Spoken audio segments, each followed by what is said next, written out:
Patient को anaesthesia दिया, सब कुछ स्मूथ लग रहा था। ट्यूब भी डाल दी और हम आगे सर्जरी के लिए प्रिपेयर कर रहे थे। लेकिन सिर्फ 30 सेकंड्स बाद मॉनिटर पे अलार्म बजने लगा। ऑक्सीजन गिर रहा था 95, 85, 70। फिर हमें समझ आया ट्यूब लंग में नहीं, फूड पाइप पे गई थी। उप्स।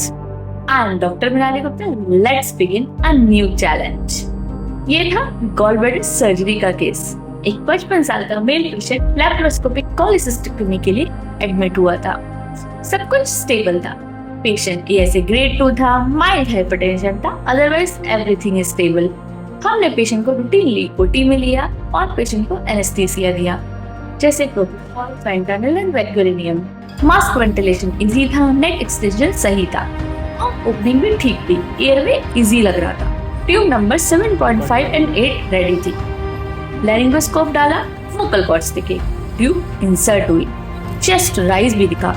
फिक्स करके कफ को इन्फ्लेट किया, लेकिन EtCO2 मॉनिटर पे ट्रेस नहीं हो रहा था।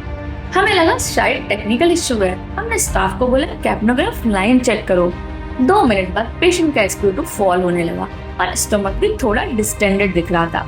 एक मोमेंट के लिए लगा शायद ब्रोंकोस्पाज्म है, बट ऑस्कल्टेशन पर एयर एंट्री ही नहीं थी। पल्स गिर रहा था, पेशेंट साइनोटिक होने लगा, पैनिक होने लगा सब कुछ। उसी वक्त एक सीनियर ने बोला ट्यूब निकालो, ये ईसोफेगस में चली गई है। ट्यूब तुरंत निकाली, बैग मास्क से ऑक्सीजन देना शुरू किया। पेशेंट का SpO2 40 तक जा चुका था। ब्रेडिकार्डिया शुरू हो चुका था। 10 सेकंड और लेट होते तो शायद कार्डियक अरेस्ट हो जाता, लेकिन टाइमली एक्शन से ऑक्सीजन वापस आई। पेशेंट स्टेबलाइज हो गया, फिर दोबारा इंटुबेट हुआ। इस बार सही जगह। ये गलती किसी से भी हो सकती है, होती भी है, but every second matters. So tube placement को कंफर्म करने के लिए first is the EtCO2 trace. This is the gold standard. बिना ट्रेस के एज्यूम करो wrong placement. Second is the bilateral chest rise. सिर्फ एक साइड राइज हो रहा हो तब भी सस्पेक्ट करो। Third is the auscultation. Lung में एयर एंट्री है या नहीं है, गैस्ट्रिक साउंड्स तो नहीं आ रहे हैं। Fourth is the fog inside tube. Condensation दिख रहा है या नहीं दिख रहा। Fifth is the no abdominal distension.